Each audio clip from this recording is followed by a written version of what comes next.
এখন সবাই তো আপনার বার করে দিল স্কুল থেকে, কি ঘটনাটা আমার একটু বলেন না প্লিজ, একটু বলেন। আসেন, আপনি পাশে আসেন। যশোরে ম্যানেজিং কমিটির সভাপতির উপস্থিতিতে প্রধান শিক্ষিকাকে স্কুল থেকে বের করে দিলেন এলাকাবাসী। এ সময় বিক্ষিপ্ত এলাকাবাসী প্রধান শিক্ষিকার অফিস রুমে তালা লাগিয়ে দেন। গত 9 মে দুপুরে যশোর সদরের ফতেপুর সরকারি প্রাথমিক বিদ্যালয়ে এই ঘটনাটি ঘটে। এলাকাবাসী দাবি করেন, বিদ্যালয়ের প্রধান শিক্ষিকা বিথি পাল দীর্ঘ বছর ধরে ছাত্রছাত্রী ও অভিভাবকদের সাথে অসৎ আচরণ করে আসছিলেন। স্কুল ম্যানেজিং কমিটির পক্ষ থেকে উপজেলা শিক্ষা অফিসে একাধিকবার অভিযোগ করলেও কোনো ফল পাওয়া যায়নি। এক পর্যায়ে গত বুধবার দুপুরে 4র্থ শ্রেণীর এক ছাত্রী বাথরুমে যাওয়ার অনুমতি চায় প্রধান শিক্ষিকার নিকট। বাথরুমে যাওয়ার অনুমতি না পেয়ে ওই ছাত্রী ক্লাসরুমে বসা অবস্থায় বাথরুম করেন। প্রধান শিক্ষিকা ক্ষিপ্ত হয়ে ওই ছাত্রীকে দিয়ে ময়লা পরিষ্কার করায় এবং তাকে স্কুল থেকে বের করে দেন। ওই ছাত্রীর মা স্কুল ম্যানেজিং কমিটির সভাপতি এবং অভিভাবক সদস্যদের জানান। স্কুল ম্যানেজিং কমিটির বর্তমান সভাপতি, সাবেক মেম্বার, অভিভাবক সদস্যগণ এবং এলাকাবাসী বিষয়টি প্রধান শিক্ষিকার নিকট জানতে চান। এতেই ক্ষিপ্ত হয়ে প্রধান শিক্ষিকা তাদের সাথে আপত্তিকর আচরণ শুরু করেন। এ সময় উপস্থিত এলাকাবাসী ক্ষিপ্ত হয়ে প্রধান শিক্ষিকা বিথি পালকে স্কুল থেকে বের করে দিয়ে তার অফিস কক্ষে তালা লাগিয়ে দেন।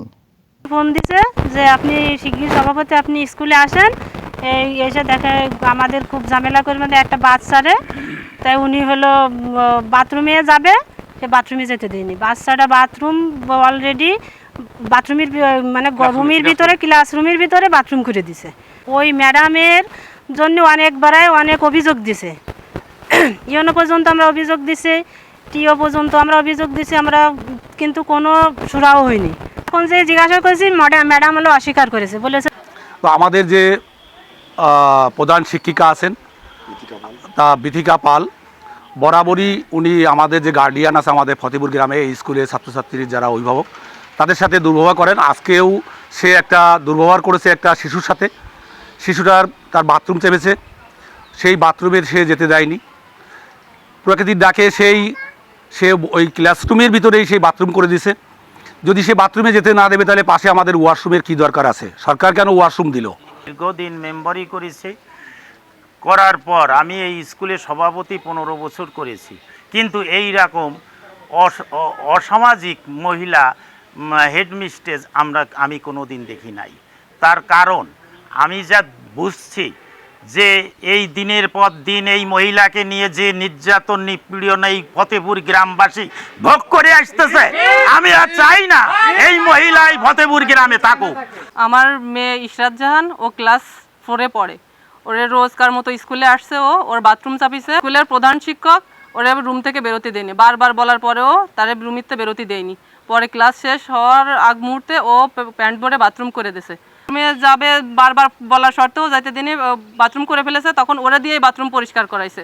তারপরে আমার মেয়ে ভিজা গায়ে অবস্থায়, ওই ময়লা গায়ে অবস্থায় বাড়ি ফিরে গেছে কান্তি। আর ক্লাসের ছেলেমেয়েরা ওরা খুব হাসাহাসি, খুব হেনস্থা করেছে। ওরা খুব মেন্টালি প্রেশার পড়েছে ওর পর, ও স্কুলে আর পড়াশোনা করতে চাচ্ছে না। এই সংক্রান্ত বিষয়ে প্রধান শিক্ষিকার নিকট জানতে চাইলে তিনি ক্যামেরার সামনে কথা বলতে রাজি হননি।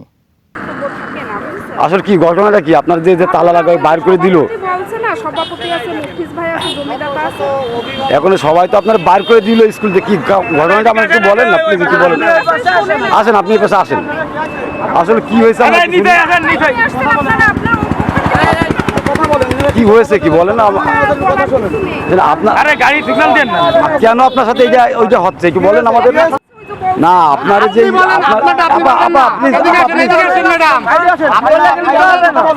আপা প্লিজ আমাদের একটু বলেন আপা।